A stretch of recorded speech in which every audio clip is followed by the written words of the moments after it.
À Plourin-les-Morlaix, Gilberte et Jean-Luc Baron ont récemment changé de site de production. Le couple cinquantenaire met à profit son expérience pour créer un bâtiment adapté à ses besoins, sans toutefois dépasser un budget global de 5 000 € par vache.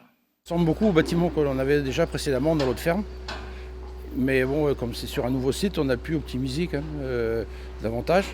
À savoir, on a pu garder la façade ouverte et le silo à maïs collé au bâtiment, ce qui évite de grands trajets pour la distribution du maïs, quoi.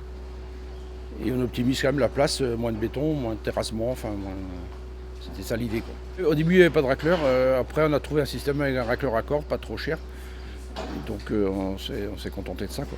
Et l'autre bout, on a fait une fosse géomembrane qui coûte 3 fois moins cher qu'une fosse en béton, quoi.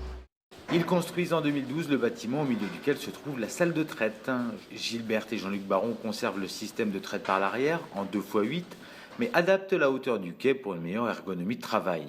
En ayant fait une formation en ergonomie par la Chambre d'agriculture, je m'étais rendu compte que le quai était sans doute trop haut auparavant et on nous a préconisé de ne pas avoir de mouvement à faire des bras au-dessus du niveau du cœur.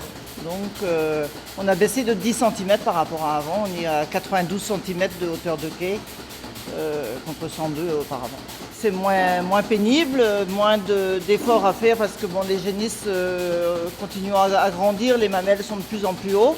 Et donc on est plus à hauteur des mamelles qu'auparavant et donc moins de problèmes de tendinite par exemple dans les bras.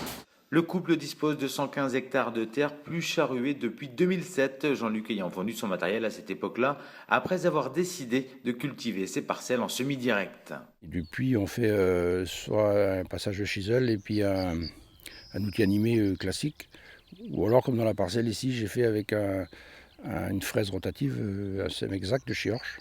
C'est-à-dire qu'on passe directement après la culture de maïs, on passe cet outil-là et puis ça se limite à ça les travaux, quoi. Pour leurs 90 vaches laitières, Jean-Luc et Gilbert disposent de 64 hectares de pâturage accessibles aux troupeaux autour de l'exploitation. Pour ce faire, l'agriculteur a créé de toutes pièces un chemin stabilisé. Chemin d'exploitation qui a été créé pour que les vaches puissent accéder au pâturage facilement et sur des distances assez raisonnables. C'est-à-dire qu'on a été jusqu'à former une parcelle de 500 mètres de long en deux pour que les vaches puissent traverser, quoi. Et il y a une pelle qui a creusé et puis on a rajouté des cailloux qu'on a trouvés à la maison et remis un revêtement dessus, quoi. Un chemin partagé avec les marcheurs et vététistes, puisqu'aujourd'hui, c'est aussi un sentier de randonnée, preuve que tourisme et agriculture font bon ménage.